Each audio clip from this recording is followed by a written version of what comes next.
Good afternoon, everyone.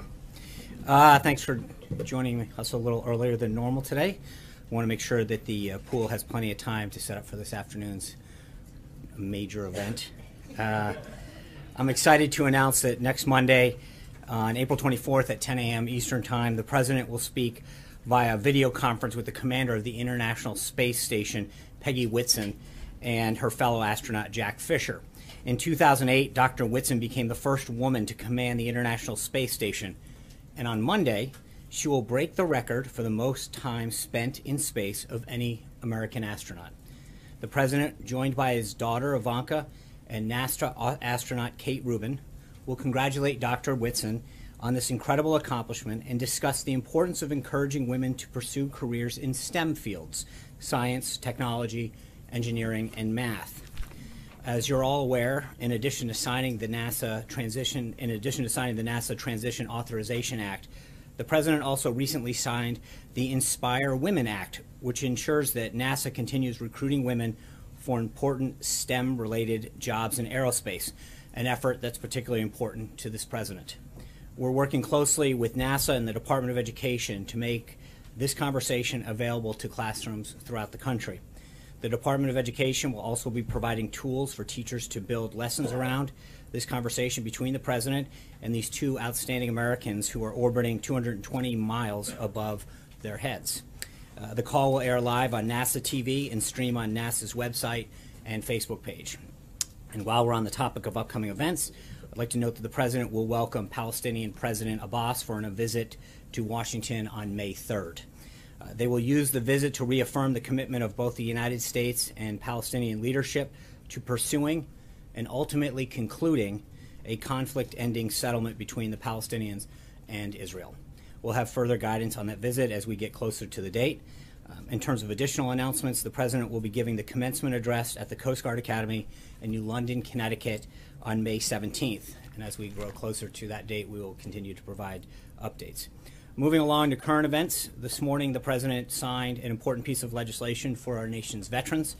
The Veterans Choice Program Extension and Improvement Act eliminates the original sunset date on the Veterans Choice Program, which gives veterans who are unable to schedule an appointment at a VA facility in a timely or convenient manner the ability to receive care from an eligible non-VA healthcare provider. Using funds that have already been appropriated for this program, this gives our nation's heroes the peace of mind they deserve while this administration works with Congress to enact comprehensive reform and modernization at the VA. The Vice President is continuing on his international tour today. On Tuesday, he spoke to 2,500 servicemen and women on the deck of the USS Ronald Reagan in Japan, thanking them for their service and discussing the President's plan to rebuild our military. He then met with and delivered remarks to Japanese business leader and stopped by a youth baseball clinic before leaving Japan. He is scheduled to land in Jakarta, Indonesia right about now. We'll have further updates on his travels the rest of the week. This week is also National Park Week, and Secretary of the Interior Ryan Zinke is currently in California meeting with rangers at 5 national parks. On Monday and Tuesday, he was at Channel Islands National Park, where he led a class of junior park rangers, and today he'll visit Golden Gate National Recreation Area. Since being sworn in on March 1st, Secretary Zinke has met with rangers at 9 national parks. He'll make that 10 when he visits Shenandoah National Park outside Charlottesville, Virginia next week. Every American has had the opportunity to participate in the celebration of our nation's parks. They're free of charge this Saturday and Sunday. Anyone who's interested in finding a local park or information can go to nps.gov. And finally, I know just moments ago the President announced that he will be holding a press conference next Thursday to discuss the progress that's being made on behalf of our nation's veterans. We'll have further updates on the guidance for next week. With that, we're glad to take a few of your questions. John. A couple of unrelated topics. First of all, Georgia 6th Congressional District. The fact that Jon Ossoff voted 5 or 6 points more than most Republicans thought that he would have. And Lindsey Graham saying this is a wake-up call to the Republican Party that there's a lot of moderates that are beginning to emerge in the South to a greater degree that the Republican Party needs to pay attention to. I don't imagine that the outcome of the runoff is in that much question, but does Senator Graham have something there that the Republican Party needs to pay attention to changing demographics, particularly in the South? Well, I think you know that based on my former position, we talked about changing demographics throughout the country and made significant headway in doing that. And I think in large part that's why we won. I mean, we had been talking about how the Republican Party had won at so many different levels of our country, but the presidency had eluded us. This president went and got 306 electoral votes, won 30 of 50 states, over 2,600 counties. I think we did pretty well in November, and we've continued to pick up seats around the country at different levels. So I feel very confident about the state of the party. The fact that Ossoff came so close to 50%. Yeah, I would. Well, I would just. Looking at the facts, there was one candidate on the Democratic side. They spent over $8 million on one that they backed. I mean, and I think when you look at the total Republican vote, it was over that. This is a district that was very close on the presidential level last cycle, and the Democrats went all in on this. They were clear going into this election. They said that their goal was to get over 50%. They came up short. I mean, so at the end, if you look at what his percentage of what it was presidentially, it pretty much tracks. I think this was a big loss for them. The bottom line is they went all in on it. They said that their goal was to get over 50%. They came up short. Unrelated issue. Tillerson's letter to Paul Ryan on the JCPOA in Iran. Is the United States basically saying there's no evidence that Iran is cheating on the JCPOA? No, I think what the letter says is that the president is directing an interagency review of the deal to review that, and we have 90 days before the next one comes up. We'll have more, but right now we're undergoing a 90-day review, and I think the statement that the Secretary of State made to Congress very clearly stated that that the president is directing the National Security Council to lead an interagency review of the plan and evaluate whether suspension sanctions related to Iran pursuant to the JCPOA are in the vital interests of the national security, of our national security. That's the letter clearly lays out what the president's going to do to make sure that they're living up to their agreement. Is the president concerned that Iran may be cheating on the JCPOA? Well, again, David Albright, the noted UN weapons inspector, says they're developing a new centrifuge, which he thinks could be a violation of the and I think that's why he's asking for this review. I think that if he thought everything was fine, he would have allowed this to move forward. I think he's doing the prudent thing by asking for a review of the current deal and what's happening. Hey, Sean, on the USS Carl Vinson, what happened? Can you take us through the events from the perspective of the White House that led to the miscommunication, this administration thinking that this vessel was thousands of miles away from its actual location? I'm sorry, can you repeat the last part? Can you take us through the events that led people within this administration to believe the vessel was thousands of miles away from its actual location? Well, I mean, PACOM put out a release talking about the group ultimately ending up in the Korean Peninsula. That's what it will do.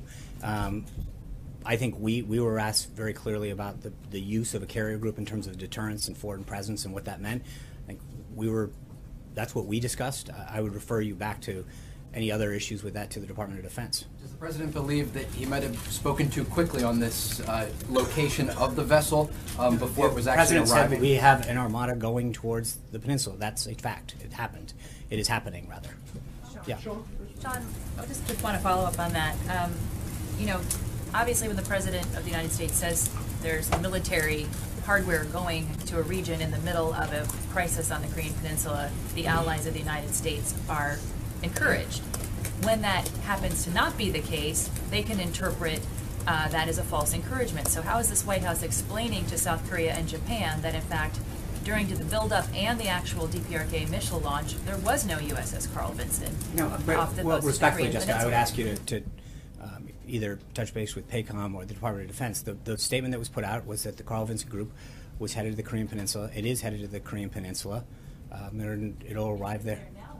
What's that? It's headed there now. It wasn't headed there sure, last no, week. but that's not what we ever said. We said that it was heading there, and it was heading there. It is heading there.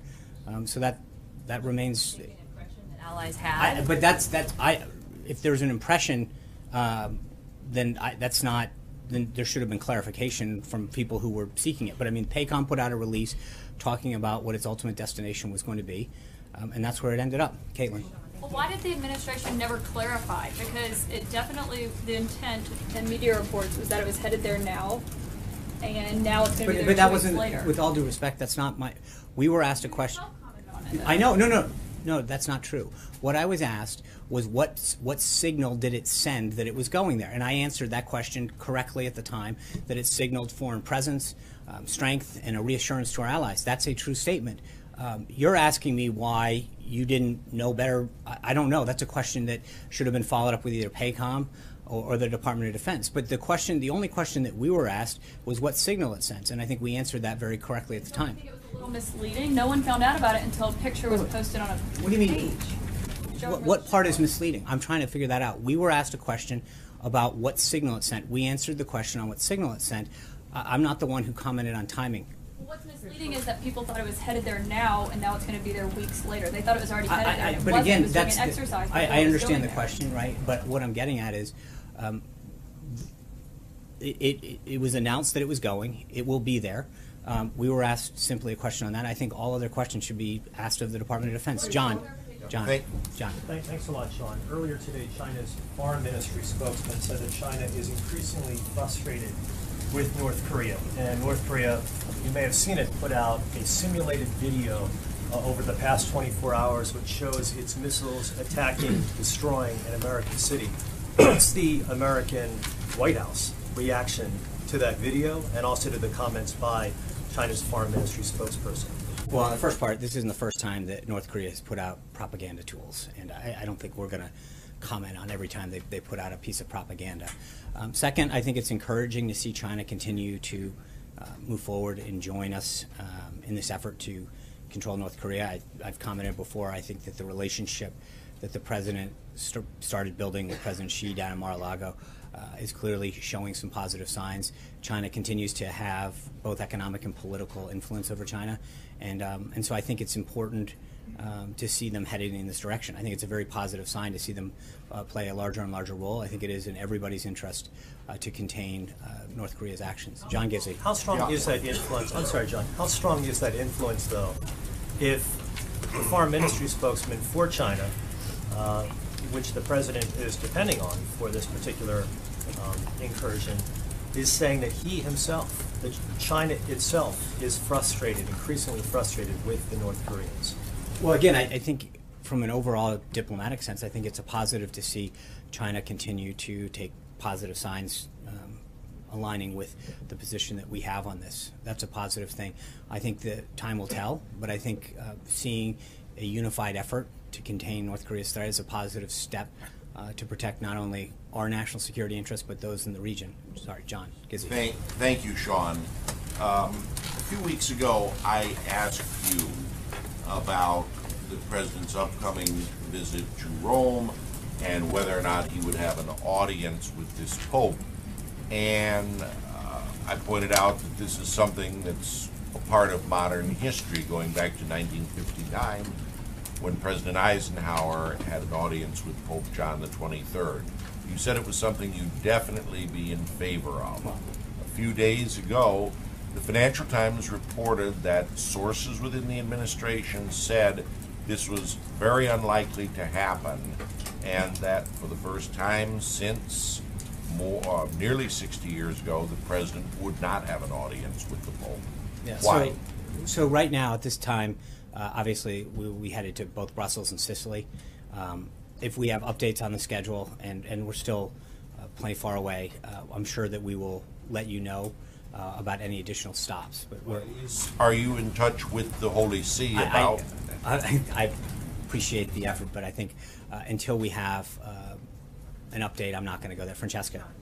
Sean, back on Iran and the State Department's letter to Congress, there's been some talk about stricter sanctions on Iran for the ballistic missiles test that it's been conducting and state finance of terror. Are you concerned that tougher sanctions on Iran would violate it to motivate it to violate the nuclear deal?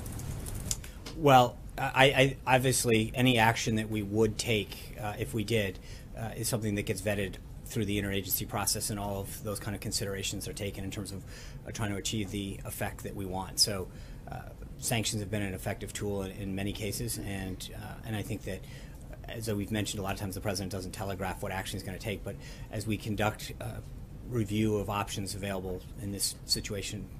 We'll go through the interagency process and have different entities weigh in. Sure, but in consideration of those potential Right, sanctions. obviously, but we're well aware of any potential negative impacts that an action could have. And so regardless of whether it's an economic, a political, or military action, you always weigh all those kind of options. George? Sorry, one small follow-up on that. The president has said, though, that he would like to see the nuclear deal renegotiated with Iran. How specifically does he plan to get a new deal? Is that something that he still wants to do? Well, again, that's why we're undergoing this interagency review. Part of this is to get the entire team to look at it as part of the next 90 days review that is required under the deal. So we will have recommendations that will be presented to the president on where the deal stands and how to act further. George. Thanks, John. Looking ahead to the 100-day mark and setting aside executive orders, can you say what the single piece of legislation that you are proudest that you got through Congress that was on the president's agenda? Well, a few things on that. Number one, we're not done. We've got a little ways before we hit the 100-day mark. So I think what you've seen out of this White House is a very robust agenda of activity. There's a lot of executive orders that I think the president's been pleased with, not only what they've done or what they will do, but what they've done. I think when you look at immigration in particular, we see a very significant drop at the border. I think on jobs, there's been a lot of activity that we've been very proud to see American manufacturing and job creation. But then there's pieces like what we did today that I think if you're a veteran who's served our country, to know that you have additional options to get health care in a timely manner, or not just but a geographically friendly manner, so you're not driving hours, is very helpful and a strong symbol of how we treat our veterans.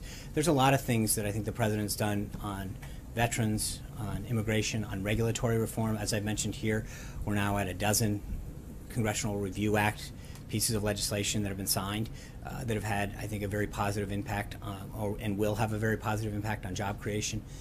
And I've noted before to you that only one had ever been signed in history before. That's a pretty significant achievement for this president. And obviously, when you look at the confirmation of Neil Gorsuch to the Supreme Court, it's another significant one. But there's a lot, and again, we'll obviously spend some time talking about this next week. But I think we're very pleased with what the president's accomplished, and as he noted yesterday in Wisconsin, the amount that he's done overall has been significant. Zeke. Thanks, John. 240 on 2 separate topics.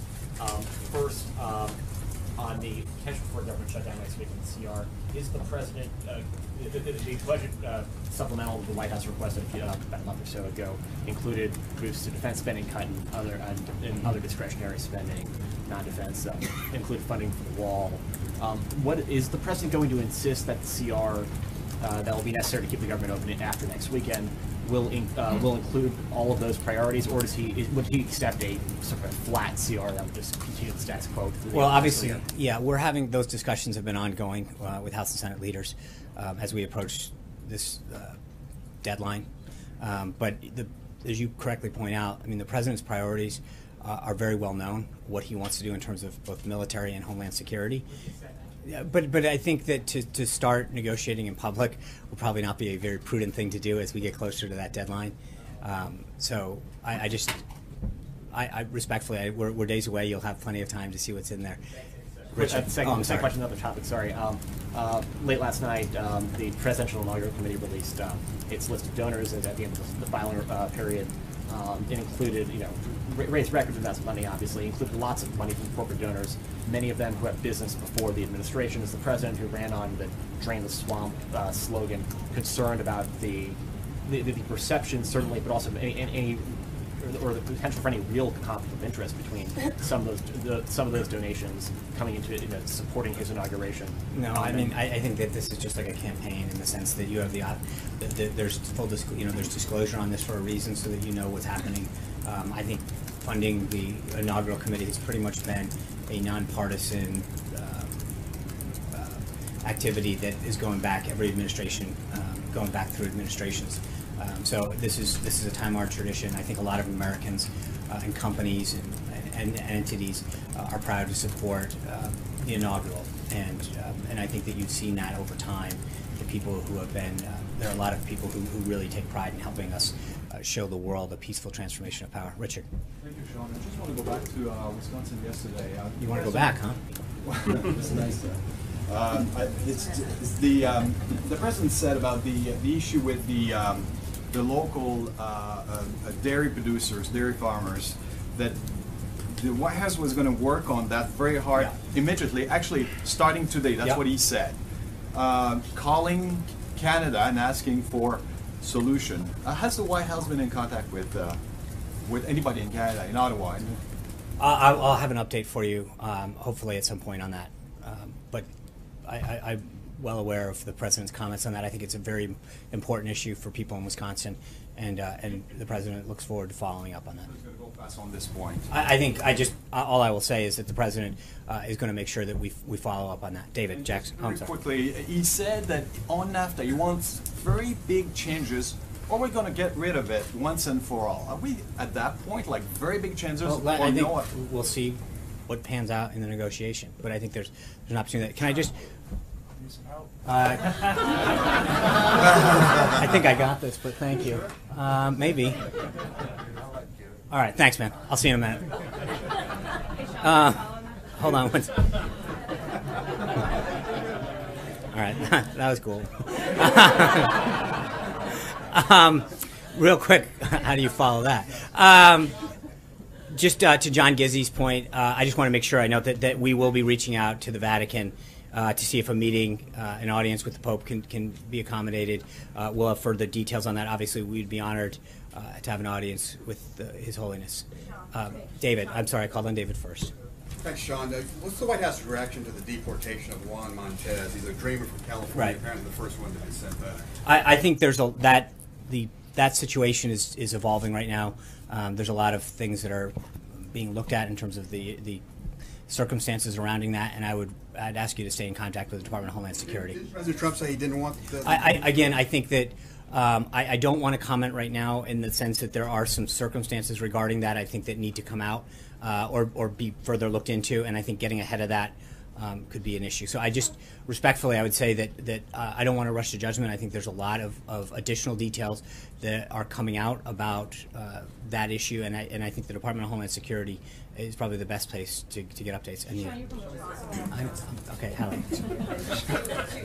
Two topics, and one of those is a follow-up, but I want to ask about Georgia 6 here. You can ask Ron. Two quick ones on that. Is the president planning to campaign for the Republican challenger there? Will he go to Georgia to get out the vote? I don't know. If needed, I think the president's going to make sure that he does everything he can to maintain majorities and further the party, but we'll see if we're needed. Is he expending too much political capital on a race that Republicans should be winning easily? Well, it's interesting. I thought that some of the coverage was a little intriguing as I watched it. Suddenly, the Democrats went all in on this race. They spent over $8.3 million. They said on the record that their goal was to win this race. They lost, and the reaction has somewhat been, that they almost won. No, they lost. They made very clear what their goal was in this race. They spent $8.3 million and threw everything, including the kitchen sink, at it and lost. And so, 2 months left, though, right? No, not in terms of what their stated goal was. They said that their goal last night was to win the race with over 50%. They spent $8.3 million. They didn't run for a runoff. They ran to win last night, and they lost. And so anything short of describing that as a loss is sort of inconceivable to me in the sense that that's literally what they said their goal was to do. And they said, we want to win Tuesday night with over 50%. They came up short of their goal. They put all the money that they had in there, they put all their firepower, and they came up short. So it's a loss. And there's no other pick. Mara. Can I just follow up on David? I just have that second topic for you on deportations. And I'm not speaking specifically about this case because I understand that you're referring over to DHS. But there seems to be a little confusion. So if you can clarify, what is this president's position on undocumented immigrants living in this country who have not committed serious crimes? I think the president's priorities on immigration have been very clearly laid out. First and foremost, he wants to make sure that people who have committed a crime or pose a threat to public safety are dealt with first and foremost, and that we would continue to address immigration going forward. So That's what is the and I guess my question is those who have not posed a threat. Right, and or I are think not that perceived as as posing a I threat. said, I mean, the goal and the focus has been on people who pose a threat to national security or in some other way in violation. People who have not posed a threat. So But, I guess but that's again, Jeff and I would Sessions said it was confusing today. I would respectfully suggest that in this particular case, the facts are not completely out yet. So I'd rather not jump to judgment on what's happening. There's also a case in Ohio. So I'm not going to belabor the point. I There are other understand. instances. Mara. Thank you. I just want to get a little more clarity on Iran. Mhm. Is it the president determined to pull out of this agreement, as he promised during the campaign, or will that decision be determined by this review? I think part of the review, the interagency process, is to determine where Iran is in compliance with the deal and to make recommendations to the president on the path forward. So he might or might not decide to pull out. I think that's why you undertake So this decision has yet to be made. That's why he's doing a review. Because that was a campaign promise. Right, and I understand it. And the point that I'm making is that he asked the interagency team to conduct a review, as the secretary laid out in the letter last night. Anita. Sean, two questions on one issue. My colleague who's currently in Colombia has learned that the president met with two former presidents of Colombia last weekend in Mar-a-Lago, and I think it was set up by Senator Rubio's office. And so I had two questions. One, well, first, some people there are saying that it's to undermine the current president's visit next month before he comes here next month. So two questions. One, why was that not released publicly to the press, to the pool at the time? And secondly, can you talk a little bit about the point of that visit, and do you all stand by the Colombian peace? Yeah, I'll be glad to look into the circumstances. I don't have anything for you at this time, so I will get that something and then read it out. Saying that didn't happen? No, I'm just saying I'm unaware of the circumstance. So can you get back to me on the policy issue? But why not release that if that's the case? Because again, I don't know that it's the case, and so until I know, I think it would be tough to answer the second question. Thank you guys very much. We'll have an event for you tomorrow. Take care. Have a good one. Can I do a Patriots question? That was next.